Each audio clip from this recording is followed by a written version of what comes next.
100 রিকশাওয়ালার সাথে কথা বলেছি গতকাল পর্যন্ত, প্রত্যেকে বলে এই উপদেষ্টাদেরকে তারা বিশ্বাস করে না, কিন্তু ইনুস বেড়া ভালো। প্রধান উপদেষ্টা, আপনার একটা কথা বলি, আমরা আগেও বলেছি এই সরকারের সকল উপদেষ্টার এক পা অন্য দেশে, বিপদ হইলে ভাইগে যাবে, কিন্তু আমরা দৃঢ়ভাবে বিশ্বাস করি আপনি ভাগবেন না। এই ওয়াকার সাহেব অথবা আর্মি যদি কোনো কু করার চেষ্টা করে, জনগণ গিয়া ক্যান্টনমেন্টের ইট খুঁজে নিয়ে আসবে। ইট একটা ইট ক্যান্টনমেন্টে আস্থা থাকবে না, আপনি দায়িত্ব রাখেন। আপনি কারে ডরান? আপনি ভোট নেন।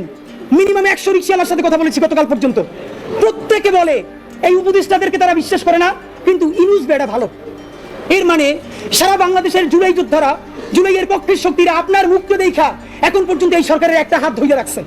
কিন্তু এই উপদেষ্টাদের কেউ কেউ ইতিমধ্যে রাজনৈতিক দল যারা সামনে ক্ষমতায় আসবে তাদের সাথে নেগোসিয়েশন করে কেউ সামনে আইনমন্ত্রী হবে, কেউ অন্যান্য মন্ত্রী হবে, কি কি হবে এইটা পাকাপোক্ত করে এখন তাদের জবানে আমাদের ঘোষণাপত্র লিখে দেয়।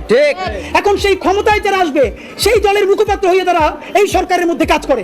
প্রধান উপদেষ্টা, আপনার একটা কথা বলি, আমরা আগেও বলেছি এই সরকারের সকল উপদেষ্টার এক পা অন্য দেশে, বিপদ হইলে ভাইগে যাবে, কিন্তু আমরা দৃঢ়ভাবে বিশ্বাস করি আপনি ভাগবেন না। এর প্রমাণ, আপনি যদি ভাগতেন পৃথিবীর কোন দেশ আপনারে রাখতে চায় না বলেন? তাহলে হাসিনার আমলেও 10 তলা বিল্ডিং ভাইয়া আপনার আদালতে হাজিরা আপনি দিতে আসতেন না, আপনি তখনই বিদেশ থাকতে পারতেন। আপনি এই দেশে থাকতে চান বলেই আপনি আসছেন, আমরা বিশ্বাস করতে চাই। মাননীয় প্রধান উপদেষ্টা, আপনি বাঁচবেন কয়দিন বলেন? আপনার এত বয়স হয়েছে, বাংলাদেশের গড়ায় উঠছে প্রায় 20 বছর বেশি পাচ্ছেন। আমার বাপের 63 বছর পাচ্ছে, তার চেয়ে আপনি প্রায় 20 বছর বেশি পাচ্ছেন। মাঝে মধ্যে মৃত্যু বেঁচে থাকার চেয়ে অধিক। মাননীয় প্রধান উপদেষ্টা, আপনি একটা গবেষণা করেন, বাংলাদেশে গত 50 বছরে কোন রাষ্ট্রপ্রধানের 30 মিনিট 40 মিনিটের বক্তৃতা রিক্সা চালক, ভ্যান চালক, সবজি বিক্রেতা, বিশ্ববিদ্যালয়ের প্রফেসর, ছাত্র জনতা আধা ঘন্টা বসে তার বক্তৃতা শুনে নজির নাই, যেটা আপনারটা হয়েছে। এটা কিন্তু আপনার চেহারা দেখে না, আপনি রাজনৈতিক দল করছিলেন, ফেলও করছেন, কিন্তু এইবার যে আপনার এই বাংলাদেশের পক্ষে হৃদয় নিংড়ে ভালোবাসা, আপনি যখন বক্তৃতা করেন আপনি আর্টিফিশিয়াল কিছু বলেন না, কিন্তু আপনি যখন ঘোষণাপত্র বললেন আপনার চেহারায় আর্টিফিশিয়াল ছাপ। ইদানিং আপনি স্ক্রিপ্ট দেখে দেখে বক্তৃতা করেন, এগুলো আমরা চাই না। মাননীয় প্রধান উপদেষ্টা, আপনার অন্তরে যা আছে, আপনারা যে বাধ্য করে তার কথা বলে দেন না। আপনারা কি করবে বলেন? আপনারা খুন করবে? আপনি প্রায় 80 বছর বাঁচছেন, আর কয় বছরই বা বাঁচবেন? আপনি কি খাবেন, কি বাঁচবেন? আপনি বরং যদি আপনার আর্মি মেরে ফেলে, আপনার যদি ভারতীয় আধিপত্যবাদ গুলি করে, আপনাকে যদি হত্যা করা হয়, কিন্তু সেই রক্তের বিনিময়ে যদি আপনি শহীদদের রক্তের বিনিময়ে নতুন বাংলাদেশ গড়ে যেতে পারেন, আগামী 1000 বছর বাংলাদেশের মানুষ নামাজে প্রার্থনায় আপনার জন্য শুধু দোয়া করবে। বুড়ো মানুষটা থেকে শুরু করে শিশু আপনার বক্তৃতা শুনে মাননীয় উপদেষ্টা কতক্ষণ জানেন? যতক্ষণ আপনি জুলাইয়ের জবানে কথা বলেন।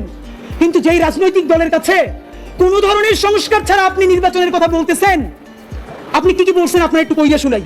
আপনার ঘোষণাপত্র থেকে অল্প কয়েক টাকা মার্ক করে নিয়ে আসছে মাননীয় প্রধান উপদেষ্টা। আপনি বলছেন যে সামনের নির্বাচনে, এবারের নির্বাচন যেন আনন্দ উৎসবের দিক থেকে, শান্তি শৃঙ্খলার দিক থেকে, ভোটার উপস্থিতির দিক থেকে, সৌহার্দ্য আন্তরিকতার দিক থেকে দেশের ইতিহাসে স্মরণীয় হয়ে থাকে, এই সকল আয়োজন করা হবে। মাননীয় প্রধান উপদেষ্টা, 6 মাস বাকি আছে। এই 6 মাসের মধ্যে আপনি এই উদযাপন কেমনে করবেন? নির্বাচন শুরু হইতে পারে না, এর মধ্যে মানুষকে হত্যা করতেছে রাজনৈতিক দল একটা আরেকটারে। তাহলে এই আমলা, এই পুলিশ, যেই পুলিশ রাজনৈতিক দলের ছত্রছায়া আবার হত্যাকাণ্ড ঘটাবে, আপনি দাঁড়িয়ে দিয়ে কেমনে পারবেন? প্লিজ, আপনার এই বৃদ্ধ কাঁধে রাজনৈতিক দলগুলোর বন্দুককে রাখতে দিয়েন না। আপনি না পারলে কুইট করেন, ওরা নিজেরা বুঝে খাক, কিন্তু রাজনৈতিক দলের একমাত্র মুখপাত্র হইয়া বাংলাদেশের মুখপাত্র থেকে আপনি বিদায় নিয়েন না। আপনি নির্বাচনের কথা বলছেন, আমরা খুশি হয়েছি, কিন্তু ইতিহাসের স্মরণীয় নির্বাচন করার রোডম্যাপ কোথায়? বাংলাদেশের রাজনৈতিক দলগুলো আপনার সাথে মিটিং করে সামনে এসে বলে আমরা নির্বাচনের রোডম্যাপ দেখি নাই, আমরা হতাশ। ভিতরে কথা বলার চেষ্টা করলাম, আফসোস রাজনৈতিক দলগুলো এত বদমাশ কেমনি হয় ভাই? ভিতরে তারা একটা বারো ভালো করে কোনো রাজনৈতিক তারা নির্বাচনের ম্যাপ দেয় না। প্রধান উপদেষ্টারে তারা গিয়ে বলে বড় দলগুলো, ওই পেট্রো বাংলার চেয়ারম্যানটা কিন্তু আমাদের লাগবে।